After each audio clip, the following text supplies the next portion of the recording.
Աստղիկ Սարգսյան, Հանրային ռադիո։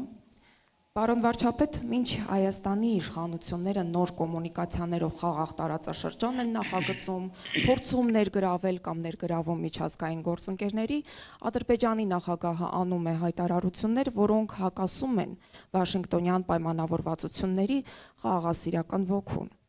Ինչպես կմեկնաբանեք Ալիևի վերջին հայտարարությունը, որում Սևանա լիճը անվանում է ոչ հայկական անվանումով, խոսում է ադրբեջանցի փախստականների վերադարձից, որը այս փուլում հղի է լուրջ ռիսկերով, կարելի է այս հայտարարությունը գնահատել որպես հետքայլ խաղաղության process-ից։ Շնորհակալ եմ։ Գիտեք,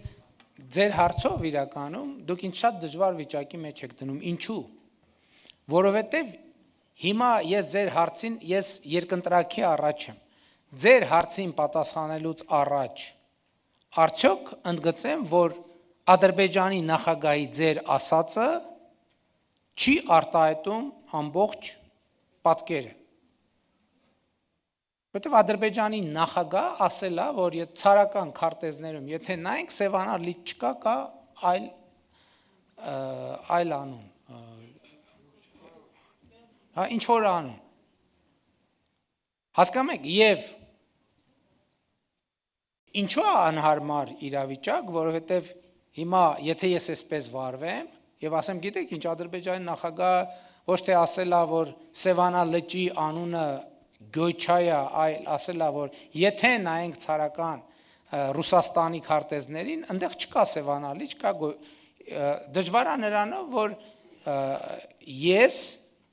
փոխանակ ձեր հարցին պատասխանեմ, նախ պիտի պարզաբանեմ, թե ինչ ասել Ադրբեջանի նախագահ, բայց իրականում ես մեկնաբանեցի արդեն իմ ելույթում, որովհետև եթե նայենք ցարական ժամանակների քարտեզներին, դե գնանք ուրեմն նայենք, ես բաների մասին ասացի Կիրովաբադի եւ Կիրովականի մասին ասացի, Ելիզավետպոլի ու Ալեքսանդրապոլի մասին չասեցի։ Այսինքն մենք պետք է ընտրություն կատարենք։ Մենք պետք է ընտրություն կատարենք։ Ինչ վերաբերվում է վերադարձի թեմային, պատմական հայրենիքի կոնտեքստ, դա շատ վտանգավոր բան է, որովհետև ընդ որում ընդհանրապես արդեն ասացի խաղաղության տրամաբանության համար, որովհետև եթե պատմությանն ենք հղում անում, պետք է նաև բան անենք։ Տեսեք, ասում ենք 2025 թվականի օգոստոսի 8 Այդ կոնկրետ կարող ենք ասել ամիս ամսաթիվ եւ մեկնարկային կետ։ Կարող ենք ասել 2024 թվականի ցավոք չեմ հիշում կանոնակարգը երբ է ստորագրվել, սեպտեմբերին եւ հոկտեմբերին վավերացվել է։ Կարող ենք կետը ասել։ Եվ կարող ենք ասել այսա քաղաքական մեկնակետը, որի վրա կառուցվում են մեր process-ները։ Պատմական հայրենիքը ո՞ր թվից է սկսում։ Պատմական հայրենիքը ո՞ր թվից է սկսում։ Մեր թվարկությունից առաջ 70-ականները օրինակ կարա լինի այդ պատմական հայրենիքի մեկնակետ։ Կարա լինի, թե չէ լինի։ Այսինքն որը մեկը համաձայնա, նախ այս հարցը ճշտենք։ Մեկը կասի 50 տարվանն է, ասցի, կան ուժեր եւ մարդիկ, ովքեր ասում են ամենալեգիտիմ մեկնակետը 1920 թիվն է, լեգիտիմ մեկնակետը 1920 թիվն է, մարտից նոյեմբեր ընկած ժամանակաշրջանը։ Դրանից ավելի լեգիտիմ հենք պատմության գոյություն չունի։ Եվ կհիմնավորեն մարդիկ։ Մի մասը ասում է 500 տարի առաջ։ Եթե ուշադիր լինենք, եթե մենք գնում ենք պատմական մեկնակետի տրամաբանությամբ, հազար ներողություն, հույս ունեմ շատ լուրջ չեք ընկալի, կամ Մոնղոլիան կարող է մեզ ասի մի հատ շատ լավ, եկեք բան ունեմ ձեզ ասելու։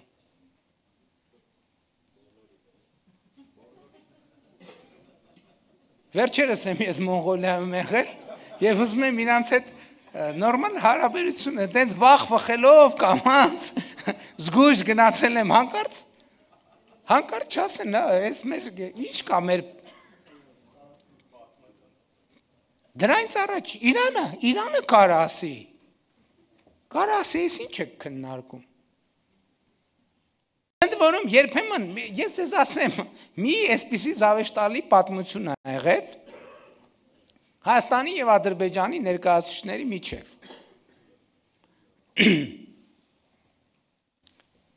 Ուրեմն մի բանավեճի ժամանակ, չասեմ որտեղ ա տեղի ունեցել այդ բանավեճի եւ մասնակցությամբ, կողմերից մեկը մյուս կողմին ասել հա հիմնավորելու համար իր քաղաքական դիրքորոշումը, ասելա դու գիտես, որ մեր լեզվով զանգ նշանակում է զանգ։ Կողմերից մյուսը ասել է, դու գիտես, որ մեր լեզվով էլ է զանգ նշանակում զանգ։ Ու ընդհանրապես հետո պարզվել է, որ այդ զանգը պարսկերեն է նշանակում զանգ։ Հիմի ումն է պատմական ճշմարտությունը։ Ումն է պատմական ճշմարտությունը։ Արաբական երկրները, Բյուզանդիան, հույները, որ սկսեն մակեդոնացուն հիշել ընդհանրապես, Հռոմը, իտալացի մեր գործընկերները, այսինքն մենք ուր կհասնենք։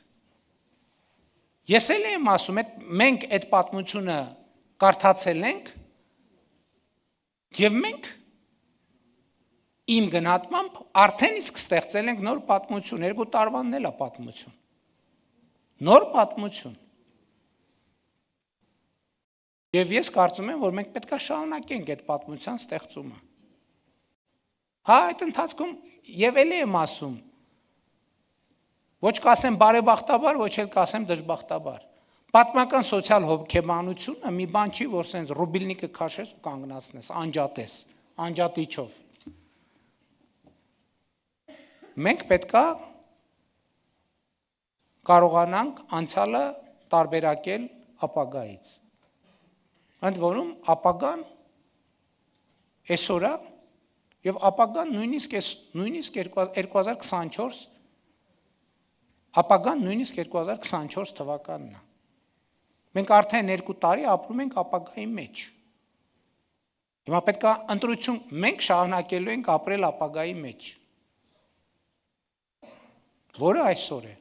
Եվ դա մեր ռազմավարությունն է։ Հիմա նույն տրամաբանությամբ ես ձեզ ուղիղ ասեմ։ Նույն տրամաբանությամբ, երբ որ Ադրբեջանը բան անենք, մոնիտորինգ անենք, Ադրբեջանում կարծիքները եւ այլն ժամանակ առ ժամանակ ներկայացնում են թե ինչ զեկույցներ կա։ Օրինակ Ադրբեջանում այսպիսի դիսկուրս կա, ասում են Հայաստանը ճիշտ չի ասում, կեղծում են, որ տարածքային ամբողջականությունը ճանաչել են Ադրբեջանի։ Ոնց են հիմնավորում, ասում են, բա ինչ է միջև մի ազգային ժողովում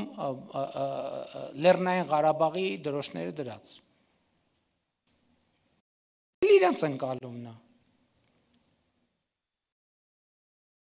Ասում են, դե եկեք մենք որ իրանք տենց է, եկեք մենք ասենք գյոյչա։ Տեղել ասում են, դե որ ասցին գյոյչա, եկեք ասենք բան։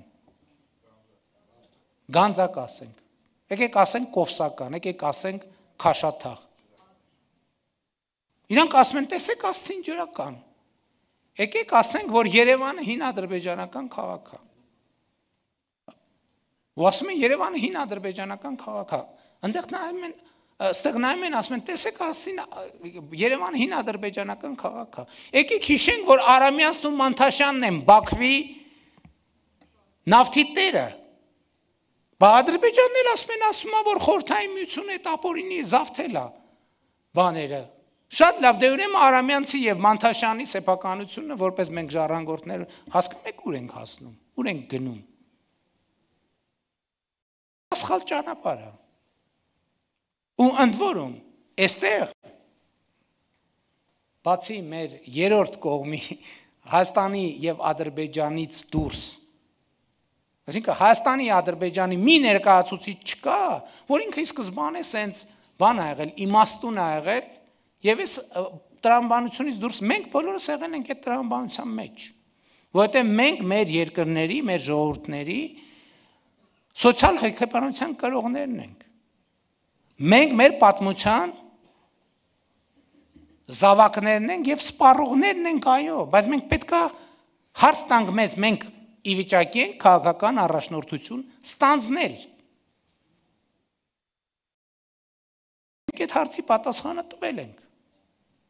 Մենք այդ հարցի պատասխանից չենք հրաժարվելու։ Դա մեզ համար ռազմավարություն է։ Եթե որևէ մեկը հրաժարվելու է կամ հրաժարվում է, թող ուղիղ ասի։ Ակնարկների կարիք չկա։ Եվ ակնարկները չեն էլ աշխատի, որովհետև ունենք լեգիտիմության,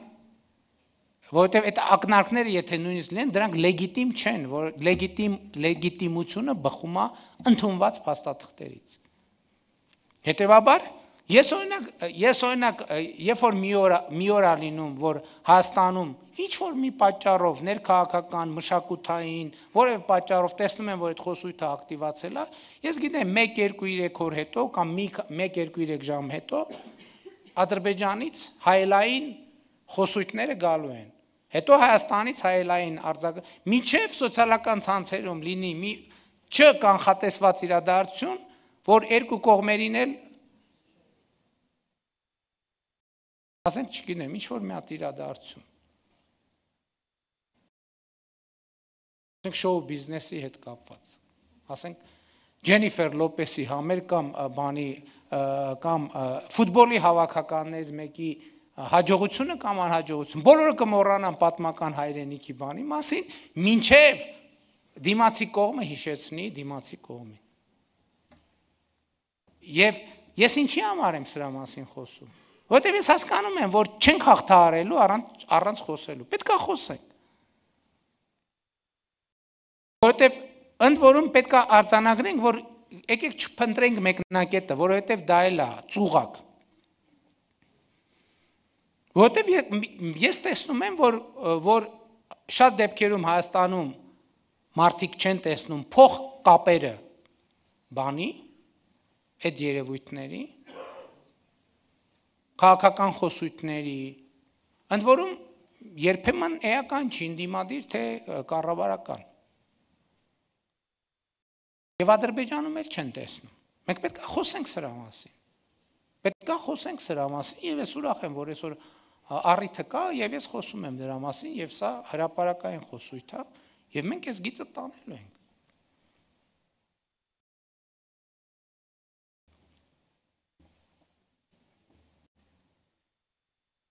Համեցիկ։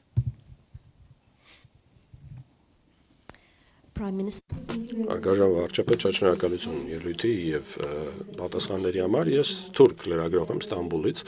Ինձ հավանաբար հիշում եմ գործընկերոջս հետ մենք թուրքական լրագրողական պատվիրակության անդամ էինք մարտին։ Դրանից հետո կարծում եմ դուք գնացիք Թուրքիա, հանդիպեցիք նախագահ Էրդողանին, բայց կարող եք ասել, խնդրում եմ, թե մենք